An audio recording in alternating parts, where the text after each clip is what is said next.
He traído la pregunta número 163 del libro Preguntas y Respuestas, escrito por Max Henry. La filosofía de la guerra. Desde el punto de vista Rosacruz, puede decirse que la guerra sea justa. ¿Cuál debe ser la actitud del estudiante Rosacruz en el presente conflicto? Se refería en ese entonces a la Primera Guerra Mundial. Respuesta. En las grandes crisis de la vida somos puestos frente a frente con ciertas situaciones y llamados a hacer decisiones de tal importancia que a menudo requieren reversión de ideas y de ideales, aún de nuestros más apreciados principios concebidos hasta el momento. Cuando viene tal crisis, no será sino un suicidio espiritual, mental y moral el tratar de esquivar o evadir la decisión, no importa a qué precio.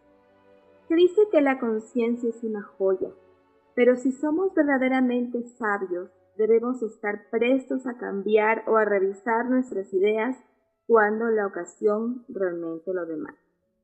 La enseñanza de Rosacruz siempre ha estado de acuerdo con la sentencia bíblica "no matarás". No se hizo ninguna atenuación ni excepción, pero algunos han llevado esta idea a tal extremo que no matarían una mosca. Pero la mayoría pensó correctamente que el mandato no quería decir que protegiésemos las pestes ni los microorganismos que cobran tan terrible impuesto sobre la vida humana. Estas cosas, siendo manifestaciones de malos pensamientos, están fuera de protección. Esta gente no tiene intención de permitir que sus cuerpos o los cuerpos de sus hijos sean invadidos por gusanos antes que matar las pestes, y comprenden que la exterminación de insectos fue un grande y básico factor en el éxito de los Estados Unidos en Panamá. De hecho, esto inclinó la balanza del fracaso al éxito, y este principio debe aplicarse donde quiera que sea necesario. Ellos creen que sería una tonta aplicación del mandato "no matarás" el permitir que las bestias de presa o los reptiles venenosos vagasen entre nosotros, poniendo en peligro nuestras vidas, y con gusto matarían para librar de tal amenaza a la comunidad. En su código de ética, este mandato implica únicamente la idea de que es pecado matar para comer, por deporte o por lucro. Matar a un ser humano pareció una posibilidad tan remota para la mayoría de nosotros que no fue considerado ni aún como una contingencia. Nosotros siempre denunciamos la pena capital, tanto sobre la base de que es fundamentalmente errónea, como de que es más inútil, porque cuando liberamos de su cuerpo al espíritu de un asesino, le ponemos en libertad en el mundo espiritual, donde puede, y a menudo lo hace, trabajar sobre otros para inducirlos a cometer crímenes semejantes. Por lo tanto, es mejor encerrarle en una prisión y tratar de reformarle, de modo que aunque no recupere su libertad en esta vida, respete en futuras existencias la santidad de la vida de los demás. Pero, si bien es posible tratar así con el asesino individual, el caso es diferente cuando una nación entera ataca ciegas a otra, cometiendo asesinatos al por mayor, incendios premeditados, destrucción y pillaje. Entonces es imposible poner en prisión a toda una nación, y deben buscarse medios de defensa más drásticos. En la vida civil reconocemos la ley de autodefensa. que da a la víctima presunta de un posible asesino el derecho de matar antes de ser matado, y sería falso pretender que este derecho se pierda porque 1 millón de asesinos se vista de uniforme o porque salgan audaz y descaradamente proclamando su intención de matar o porque se pongan a hacer una emboscada por compañías en lugar de hacerlo individualmente. Siendo los agresores son asesinos y sus presuntas víctimas tienen un derecho moral incuestionable de defender sus propias vidas matando a estos asesinos. Más aún, sobre las fuertes descansa el sagrado deber de proteger las vidas de los que son demasiado débiles para protegerse a sí mismos. Aún eso implica el matar a los asesinos. Desde el punto de vista espiritual, por lo tanto, la justicia o la injusticia de una guerra depende de la cuestión: ¿quién es el agresor y quién la víctima? Esta pregunta es fácilmente contestada cuando la guerra se inicia con propósitos de conquista, o cuando la guerra es emprendida con un propósito altruista, tal como la emancipación de un pueblo sometido de la esclavitud física, industrial y religiosa. No necesita argumento demostrar que en tales casos el opresor es también el agresor y que el libertador es el defensor de inalienables derechos humanos. Este está cumpliendo con el sagrado deber de ser el guardián de su hermano. Una vez que esto ha sido comprendido, no podemos ser engañados por los juegos fatuos de la diplomacia, porque tenemos una luz verdadera, una pauta para lo justo y lo injusto.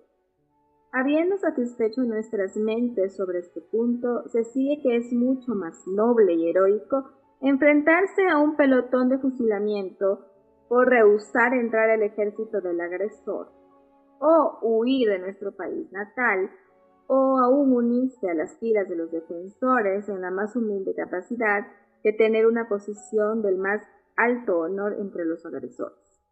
Por otra parte, es un sagrado deber, de acuerdo con los principios espirituales más nobles y elevados, luchar con los defensores. Entre más grande el sacrificio, mayor el mérito, y el que va de este sagrado deber de defender el hogar a los suyos y a su propia patria, o que rehúsa luchar por los oprimidos, está sujeto a denuncia. Más aún, entre mayor sea la emergencia, mayor el sacrificio que se requiere. Tampoco está este gran privilegio de sacrificio limitado a los de mucho músculo y anchos hombros. No solo ellos están atados por el deber, la obra detrás de las líneas de defensa es aún más importante y todos pueden compartirla de acuerdo con su talento y capacidad mental, física y financiera. Además, cuando surge la ocasión en que la defensa de los demás o la defensa de sí mismo se hace ineludible, entre más dura se haga la campaña, más corta y afortunada será. Por tanto, no deben tolerarse medias tintas, y la neutralidad bajo tales circunstancias debe ser considerada por lo menos como un pecado de omisión. Es bien sabido que los estudiantes de ocultismo que las guerras son instigadas e inspiradas por las jerarquías divinas, que así usan una nación para castigar a otra por sus pecados.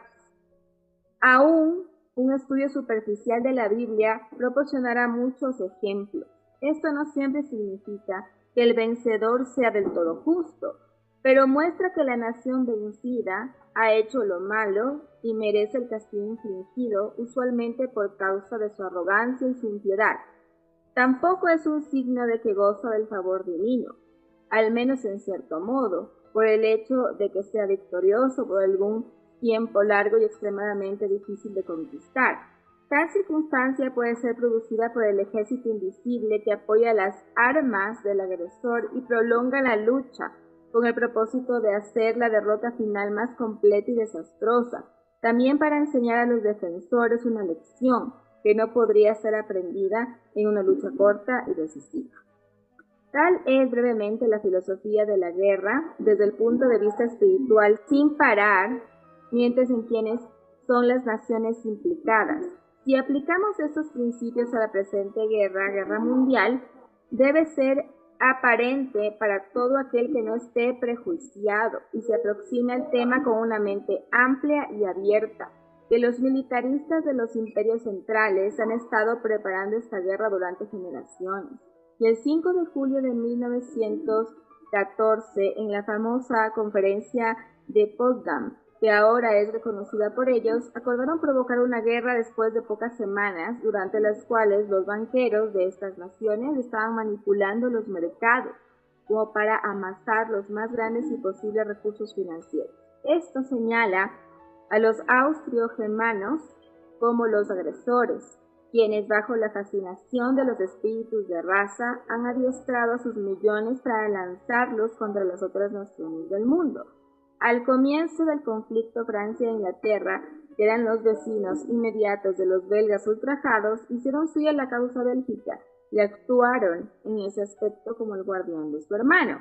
Sin embargo, no estando preparadas, han sido incapaces de poner a la lucha una terminación decisiva. Por consiguiente, se hizo necesario que los Estados Unidos entrasen en el conflicto para restaurar el equilibrio y para devolver la paz y la seguridad a los que son demasiado débiles para protegerse a sí mismos. Ha sido siempre un motivo de regocijo que siempre que los Estados Unidos se han visto obligados a entrar en una campaña militar, ha sido siempre o en defensa propia o en el todavía más altruista papel de defensor y emancipador de los débiles. Si esto hubiera sido una guerra de conquista y de agresión, sería mejor que cualquier persona de mente espiritual hacer frente al pelotón de fusilamiento, como antes se afirmó, para participar en tal injusticia. Por otra parte, viendo que la presente lucha que es emprendida con el propósito de aplastar el militarismo de la Europa Central ha cobrado tan terrible tributo de vidas humanas, habiéndose casi agotado la fuerza de los defensores aliados. Es deber sagrado de todos ayudar hasta el colmo, de acuerdo con su capacidad espiritual, mental, moral y física, ya sea en el frente o tras las líneas de defensa, donde quiera que el juicio de aquellos a cuyo cargo se encuentra puedan requerir su servicio, sea hombre o mujer. Por lo tanto, nosotros apremiamos a todos y cada uno de los estudiantes de la filosofía Rosacruz de cualquier nación que esté ahora defendiendo la causa de la humanidad contra el partido militarista de las potencias centrales, apoyar a su gobierno al máximo de su capacidad para que pronto podamos ver paz en la tierra y buena voluntad entre los hombres. Muchas gracias.